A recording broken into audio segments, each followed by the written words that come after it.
Good morning, LinkedIn. Happy Thursday. Welcome Woo! to another edition of Let's Build Superhumans with George B. Thomas. How you doing, George? Oh, buddy, I'm doing good. You got me with that. It's Thursday. I still thought I had a couple days left to get work done, but I love the fact that the weekend is on its way. So I'll take it. I will as well. Um, uh, Taking a different approach now. We've covered all of the pillars Yeah. already, and um, talking about cornerstones now, diving into the cornerstones. The Yep. first one we're talking about today is love. Maybe before we dive in, like as you're building these pillars out, right? And I know that feeling where it can get like, oh, right, I figured out H's and superhumans. All right, let's just nail these pillars out. And as you're going through, like, at which point did you figure out the cornerstones? Yeah, actually a really great question because as we were building out the superhuman framework, we did start with the H's, right? Because it was birthed out of the happy, helpful, humble human, like do some happy HubSpotting along the way. And then we just kind of started to flesh it out more. And again, part of the behind the scenes, the extraction of it is like, what are the things that have helped me become who I am or created humans like me? And so that was the H's. But we got to this point where we're like, there's just some fundamental things that are missing. There's these the H's, the pillars are these gauges that we can pay attention to, but we're missing the drivers. We're missing the direction. We're missing like the detours of life that are going to happen, right? And when I say those words, by the way, I didn't mean them to all be kind of D words, but they were. Purpose and passion and persistence, like those are the drivers and the direction and the detours of life that are going to hit. And so then I had to layer on because for me it's just a fundamental part of who I am and the way that I want to show up to the world was, well, love has to be part of that. Because I was in a conversation with somebody and I literally said these words. I was like, it all comes down to love. And they're like, what do you mean by that? And I'm like, you got to love yourself. You got to love others. You got to love what you do. Like you're on this planet to be a light of love. And like, for me, it's like, how do I become a catalyst? Well, I love those folks. How do I help them become better than they are? Well, I love them folks, but to love them folks, I got to love myself. I got to pour into myself before I can pour into others. And so like, it was just a fundamental piece, Chris, where we're like, okay, so the pillars are gauges. Now we need the framework, the foundation, the cornerstones, right? The heavy, the rocks, the cornerstones of this thing. And so that's where we came up with love, purpose, passion, and persistence to be those four pieces underlying it all. And that's why we got to address them, right? It's not just about Yes. the 10 pillars. Yeah. We're going to hit that foundation. And, um, as you were discovering them, uh, like, what did uh, there's AI as a tool to help, like, kind of just see these new angles and these new connections. Like, what started hitting for you right away as you like kind of added this element into developing the framework? Yeah, I think the first thing that and by the way, I've kind of joked with you and other people that before AI, I don't know if the superhuman framework would have been able to be built out at the level or at the speed in which we've been able to build it out at. Because we could do a metric butt ton of research real quick and we could ask it questions of like, this is one of the funnest ones for me, Chris, by the way, is like, I would be like, okay, let's take the pillar that is humor. And how does humor align with love, purpose, passion, and persistence? How does it not align with it? Like, and so you start to ask it really interesting questions and break down those cornerstones per each pillar. And all of a sudden, you see this connective tissue. You see these vectors aligning, and you're like, But again, behind the scenes, you get a, oh my God, this is bigger than I thought it was. You get an, oh my God, this is better than I ever dreamed it could be. And so then you start to ask yourself, like, am I really the guy that's supposed to bring this to the world? Is this really the thing? Right? Because Chris, not only was it like the superhuman framework pillars, four cornerstones, that we're talking about today, but then let's add in the layer of conversation around you and what you brought all of a sudden to the mix that we had to start to talk to AI about. And that is because originally this was a individual human, like, personal growth strategy. And then you're like, but dude, I want to talk about it for organizations. And I'm like, I don't know if it fits in organizations. So I went back to the kind of friend, the bot, the assistant that we had been creating around all this. And I said, okay, tell me how the superhuman framework, the 10H pillars, the four cornerstones, how they would impact, align, or amplify individual humans in organizations, teams and team dynamics, and company culture. And by the way, along the way, show me some statistics of like how this might impact organizations and their revenue. And Chris, again, I sat there and went, "Oh my God. Like this is fantastic. This is amazing." But also at the same time, it was very sad because the statistics were like, oh God, people hate their job. Oh God, teams suck. Oh my God, there's an issue with company culture because there's billions of dollars going out the window. And so, but again, your original question was like AI in this process, like we can look at it and slice it and dice it and tweak it. And what's fun is when we're actually creating some of the educational content around it, we can also massage it and finesse it and iterate it to where it's like, no, no, no, we don't really believe that. We believe this and we feel this way. And this statistic, by the way, says this. So let's go ahead and change that to this. And so we're able to mold it into something that has become really powerful, past what its original birth was. Well, it's been fun to watch. I can tell you that, and I It's been fun appreciate to be part of it. your appreciation of that dynamic because a very real world example, and this is where it's like, we're calling it love because that's at its heart, that's what it is. But so much of what we do is driven like, okay, I need to get this task done. But I know in doing that, the challenges I've had is this person doesn't feel heard, this person doesn't feel seen, we're not getting aligned on all the communication. And just yesterday, I was talking to um, a client, a colleague, a friend about how he's starting to use, AI as they do some really big stuff. They grow, they're implementing systems, like all these places where alignment usually gets in the way. And the way he's using it and testing it, it's like they're having meetings, they're getting everybody together, he's grabbing the transcripts, he's putting them into the GPT, Yep. and it's like, okay, what does this person care about as we talk about this topic? How does that compare to and fit in with what this person cares about, right? And that's where we Yeah. want very badly to help you do things like that, to use AI tools in that way.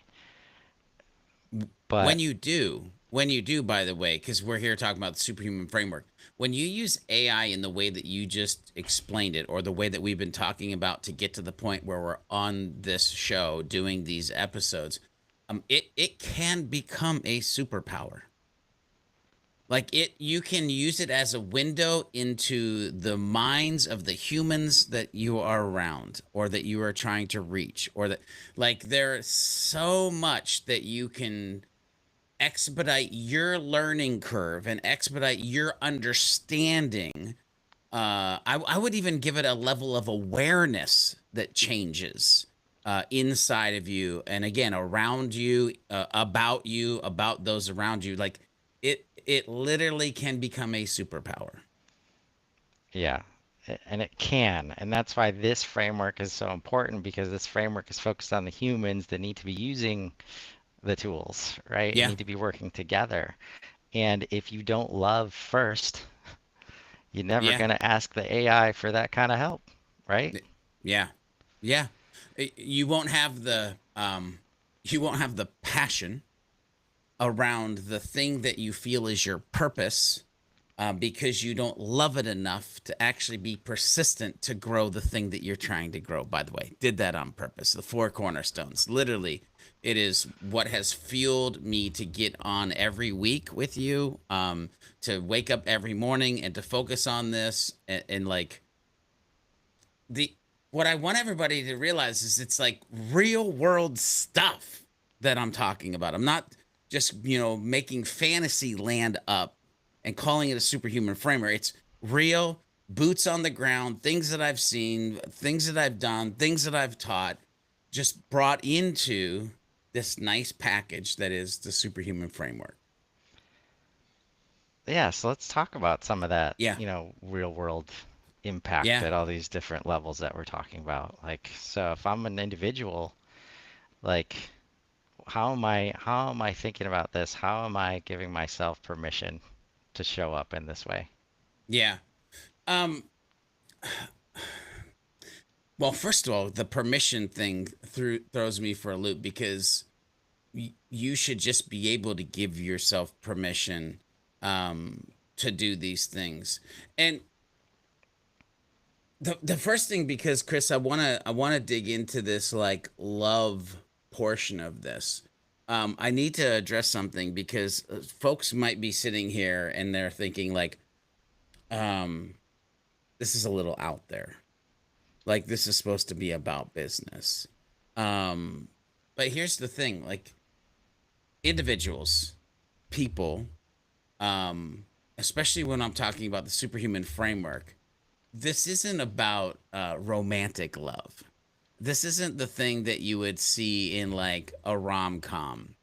What I'm talking about here, and giving yourself permission to do this thing that we're talking about, what I'm talking about, love, is it's a much bigger level.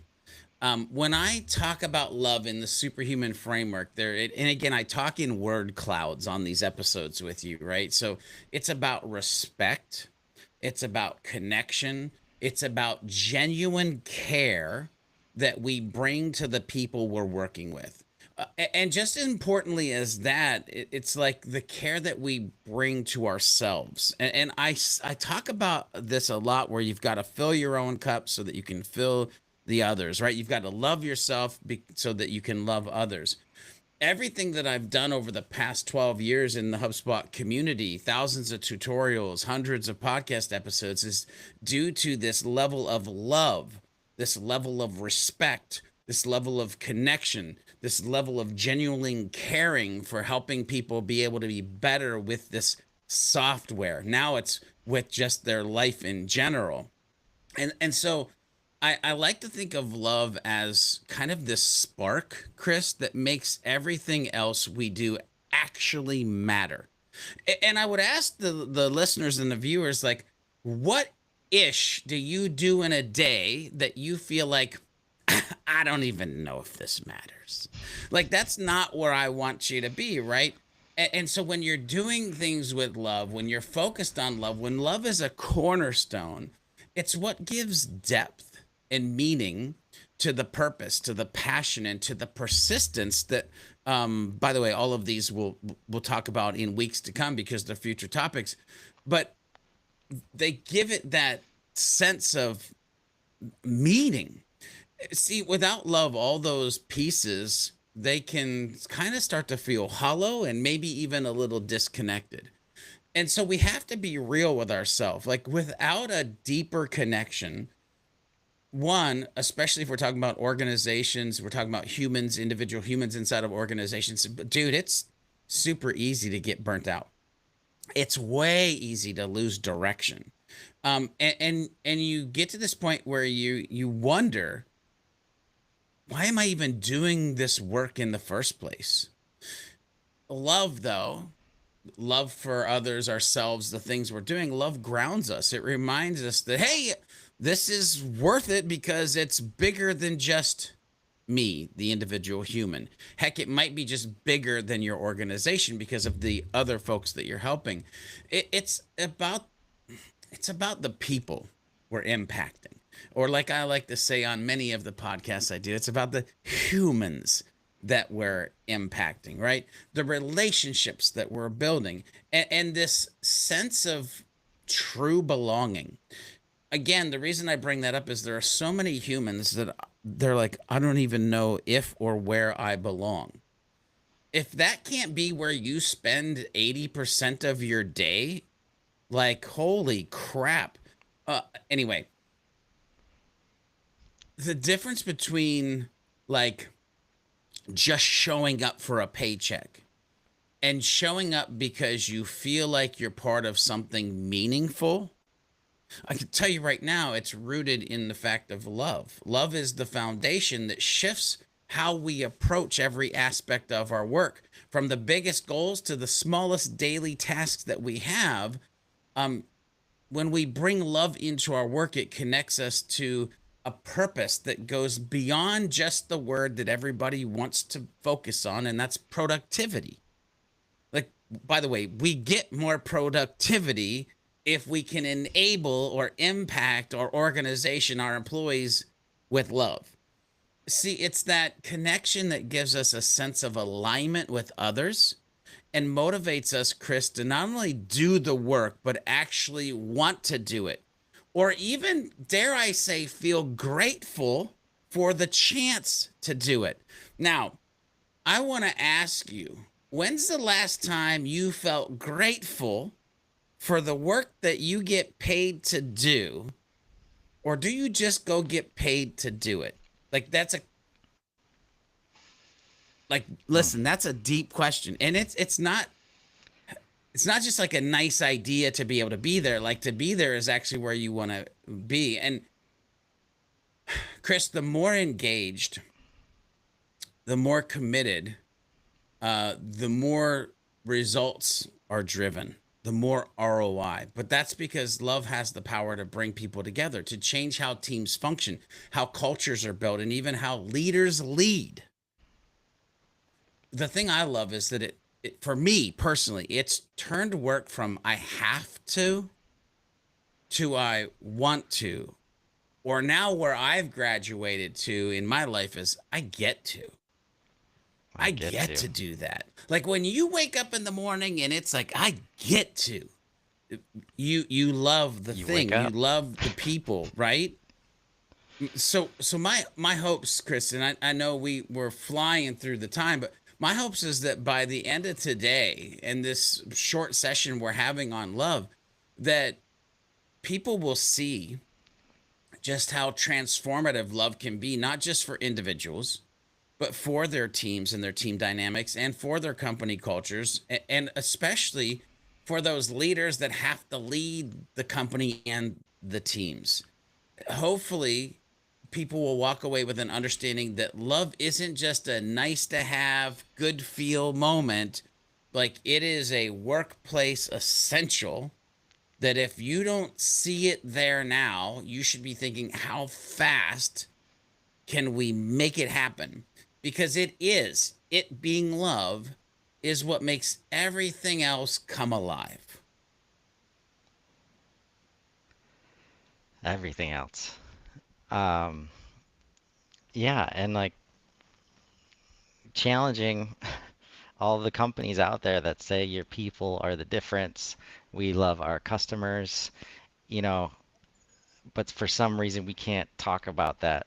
We can't look at it from that perspective inside of the business. Like that's for personal stuff, right? But when you hear people say, "I love my job," or "I love our customers," or serving our customers, Yeah. and then like part of the job is working with a bunch of other people every day.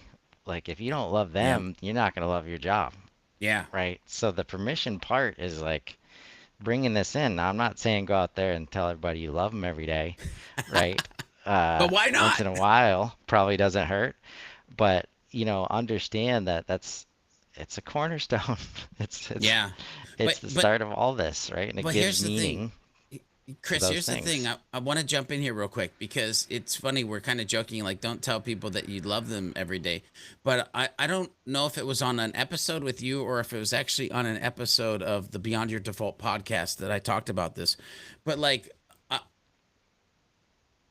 just saying good morning, right? Just walking around the office and saying good morning, by the way, is a way that you're showing love. I don't want anybody to misconstrue that you have to say the words "I love Yes. you," but how do you show love? How do you live love? How do you become walking love through your organization? Like that's the level that I'm talking about here.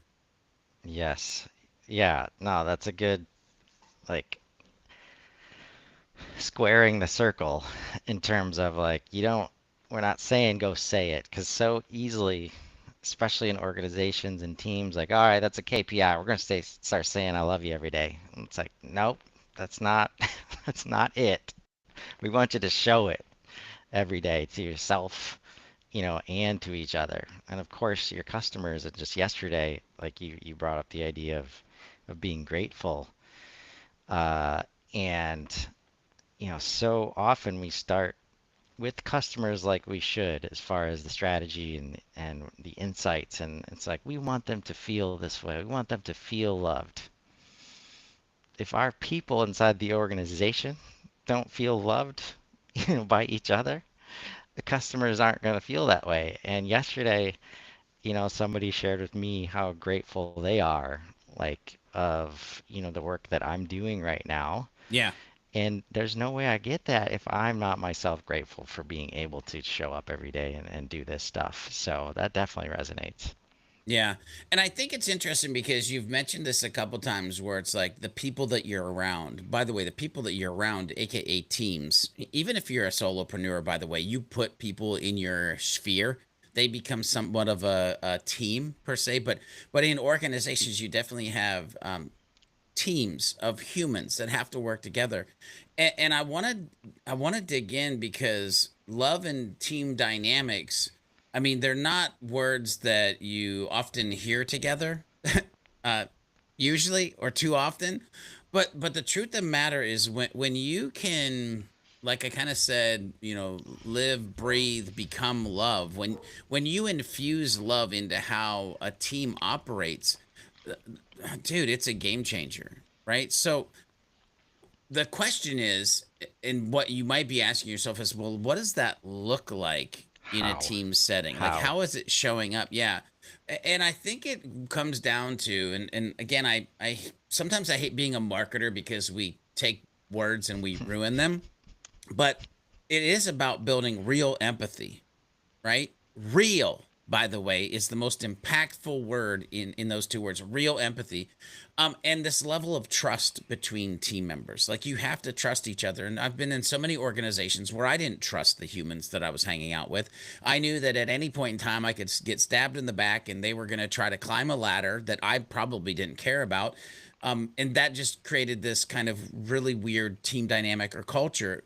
But when teams on the other side of the coin, when team members genuinely care about each other, they're gonna communicate better. One, they're gonna listen more actively too, and they're hopefully, prayerfully, gonna speak more openly. And that's because they won't be afraid to share ideas or even disagree. But one of the things I love most is when there's love in an organization, you can respectfully disagree, which leads you to open minded conversations that get you to better places than you once would have been able to get to if you were just being like this fake happy team. I want you to think about it this way. If you're in a team where you know people have your back, fundamentally as a human, you feel safe. When you feel safe, you do things way different than if you're showing up in a guarded manner. If you're not afraid to, let's say, mess up because you know that they'll be there to help you, not judge you, I would want you to ask that question of yourself right now, by the way. Am I working with an organization or a team that is here to help me? Or do I feel like they're judging me? what you're looking for here in the team dynamic is psychological safety. And psychological safety is built on this cornerstone of love. And Chris, this isn't just my words, brother. Research shows that teams with high trust and care are way more effective in problem solving and collaboration, almost 50% more. Half, right? Almost half because of this thing. So you got to ask yourself why. Because when we as humans feel valued as a person, not just as a contributor, an employee, a budget line, right? When it's not that, you as a human, you're more engaged. You're willing to go, and this is, by the way, every organization is trying to get us to go there, but we're fighting it tooth and nail. But when you're on the cornerstone of love, you're willing to go the extra mile. And it's not because you have to, but it's because you want to, and you know that there will be support for you as you journey that extra mile. It comes down to like appreciation. And by the way, appreciation is huge. And I could totally talk outside of organizations. The amount of times that I've seen wives and husbands, me included, by the way, have this little stumbling block. I just don't feel like you appreciate me. Woo! Oh my goodness. But this happens in teams, right? Because we're not focused on it. But when a team is rooted in love, what can happen is they can start to celebrate each other's wins, both big and small. It's not just the manager, the team leader, recognize the owner recognizing someone's success. It's team members cheering each other on. To me, that sounds exciting. It also sounds like I'm waxing a little aspirational, but imagine being in a culture where like team member one of the things that you know when you have a really great friend or a really great team member is when some good ish happens to you and you can just feel that they're fundamentally happy for you and they're cheering you on and they're excited. And again, sometimes that's hard to find. If you want to see your teams really come alive, you start to focus on how to build a culture where people feel seen and appreciated for who the heck they are and what the heck they're bringing inside the doors of the organization, either physically or digitally. Love shows up when we appreciate each other and we acknowledge each other's strengths and we're there to pick each other up when we from our weaknesses, right? So like there's a ton in there of just like team dynamics, but I'll stop there, Chris. Where's your brain at? Still on the word, uh, employee. Like I've always, like probably longer than that. I've always refused to use that word because it's like so much of this is this industrial like productivity mindset. Like this is the roles employer employee. And like even when you try to do a good thing, and that's where we're talking about, it's very easy to just create lip service all over the place Oh, and have yes. a much worse dynamic because of that. And like just because of the way things always been, and like, oh, we want to create competitions, and if we, create employee of the month, everybody will want to do that. And so quickly, first of all, employee of the month, right? Like team Mm, member of the month. yeah. Like like just change that dynamic and you start to change how people like can view this stuff. But so quickly, just because it's a plaque somewhere, like if there's nothing else, right? You just turn people off and then nobody's trying it. Or it creates this dynamic within teams. It's like, oh, that person, I didn't see them doing anything. They must have a good in with the person deciding who Right. the employee of the month Mm. is, right? So screw Oh my that, gosh. right? So there's just all these different ways, and that's where the words we use matter, of course, and that's where it's like there is no lip service, there is no easy button, except for just it's as easy as understanding how you feel and, listening to yourself and the people around you and not trying to like build it in, like build it into the infrastructure that is profitability and EBITDA and like how do we get people going? You love them. That's how you get people going, right?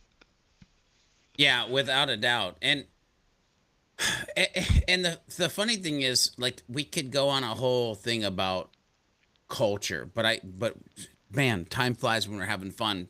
So I actually want to dig down to the root of this real quick because I want to talk about leadership, and effective leaders. And by the way, I'm not talking about the CEO or the owner or but maybe I am, right? I'm talking about anybody who has a leadership mindset because you can, as they say in some circles, lead from the back pew, right? You can lead from the back. Um, so I'm talking to if you have a leadership mindset or if you are an actual leader, because how does love come into play when like you're trying to be that effective leader, right?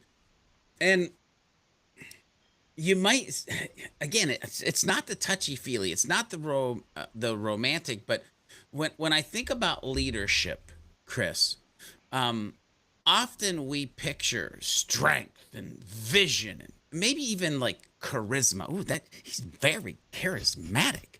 Um, but love, that's not usually the first thing that comes to mind when you think about leadership. Yet, with that being said, I believe love is one of the most powerful tools a leader can have. When you are leading with love, it means that you're leading with empathy, with respect, and with a genuine, write this word down, ladies and gentlemen, a genuine commitment to seeing others succeed. It now becomes more about them, less about you, dying to oneself so that you can raise others up. When leaders lead with love, they create a space where people, again, they feel safe, they feel appreciated, they're inspired to bring their best selves to the things that they're doing. Here's the thing, when a leader leads with love, she creates trust. People trust leaders who genuinely care about them, um, not just as an employee, but as a human, as an individual, as somebody who has stuff going on outside of the walls of the organization. These humans then feel understood, supported, and that's what motivates them to go above and beyond. You want to get the most out of your teams, you want to get the most out of your individual humans, then have a commitment to loving them enough to setting them up so they can succeed. And Chris, again, not just my words, this is backed by research. Studies show that leaders who are empathetic and compassionate can reduce burnout and increase retention by as much as 25%. I feel like that number's low. That's the number they gave it. I feel like it has more power than that. Imagine the difference that makes, not only in terms of team performance, but also in creating a work environment where people actually want to be. 25%, a quarter of the humans. You see, by leading with love, it's not just about warm and fuzzy stuff, because that's where a lot of times our brain goes. It means being honest, it means being transparent. And it also means sometimes you have to make the tough calls. Love means, again, that you're committed to helping those humans grow, which sometimes means giving constructive feedback, even when it's hard. So many times I've watched myself and other leaders just sweep it under the carpet, just ignore it. Maybe it'll go away. But here's the thing, when you're leading with love, it's about respecting your team enough to push them in a good, human, healthy way to be their best selves. So if you're a leader or aspiring to be one, you have to ask yourself, how can I show my team that I value them as humans, as people, not as employees, not as team members, but as humans? Listen, when you lead with love, people will remember. They'll remember it long after they leave the role. They remember how you made them feel. And to be honest with everybody that's watching this or listening to this, I think that's the legacy that every leader should aim to leave, is that they're remembered for that boss that was committed to care and just felt like a whole different level. And the reason I'm where I'm at now is because of Marcus Sheridan. The reason I'm at where I'm at now is because of Sean Farrell. The reason I'm at where I'm at now is because of Remington Begg. The reason I'm at where I'm at right now is because of Bill Wiley. Right? Like if you can call back to those types of humans, then guess what? Those people were leading with love. And that's a legacy. That's impact. Like all the things we hear that, they struggle with how they're going to do that as the organization grows and as they, touch more customers, and like they know they've created something that's so powerful and they just want to get it out there. But they try to like, oh, best practice says this, best practice says this, right? It's there most of the like the only reason you created the product is because you love something about the people and the problem that you're solving for them. And this is where I come back to permission in terms of like, as a leader, give yourself permission to show up in this way. Give yourself permission to direct your managers and your other leaders. That's the gap so often. It's like even when leadership turns it on, right? And we announce all these goals, that things are going to change. It doesn't trickle down, right? So our all those leaders levels that you mentioned, George, like having everybody in lockstep and aligned on this is so important. And when you start directing others and setting those expectations to show up in this way, then all the individuals, no matter what team they are, no matter what position they are, it starts to sink in and they're like, okay, now I can show up this way too. That's what psychological safety is when we're talking about that. And once you unlock that, man, that's where all these numbers come from about how powerful this is, right? Yeah. Yeah. So, like, It as we, as we close out, do I have a couple more minutes? yeah, yeah, Because here's the thing. I'll try to help us land the plane here.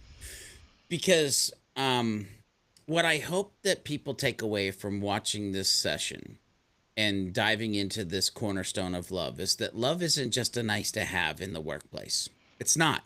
It's not.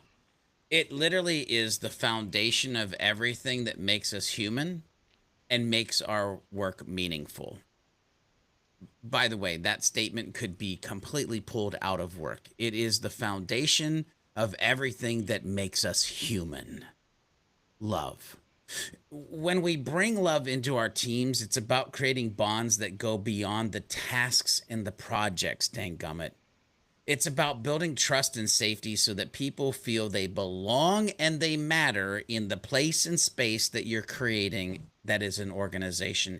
And therefore, in company culture, love is what turns an organization into a community where people want to contribute and be their best. And in leadership, love is what sets the tone for an environment where people feel valued, inspired, and supported as part of that community, as part of that culture. But here's the thing, and it's really important that you understand this: love is also actionable. It's something that you can start practicing today no matter where you are or what role you're in. If you're on a team, start by celebrating a teammate's win, big or small. If you're a leader today, take time, like an extra minute or two, to really listen to someone on your team or recognize them for the efforts that they have been applying. And if you're thinking about your company's culture, ask yourself, what can we do to make people feel more valued, respected, and connected inside of an organization?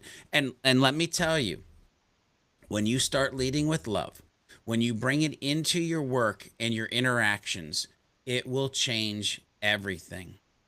People will respond. They feel it, and they'll start bringing more of themselves to the table. So think about how you can bring love into your work today. Again, not the words, but the actions, the becoming it. It doesn't have to be complicated. Start small, but do it today. Yes. Oh man.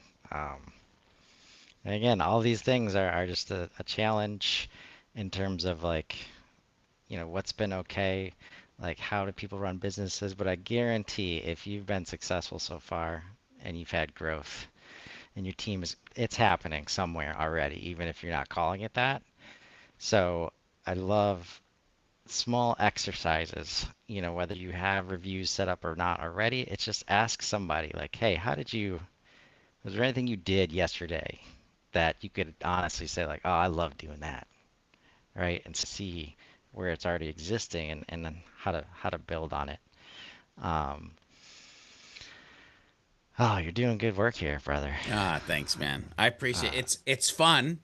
And guess what? I'm loving every minute of it. Amen. So if you're out there seeing this again, just put this lens on, what you're thinking about every day. Find those opportunities and let's grow. Have a great day, everybody.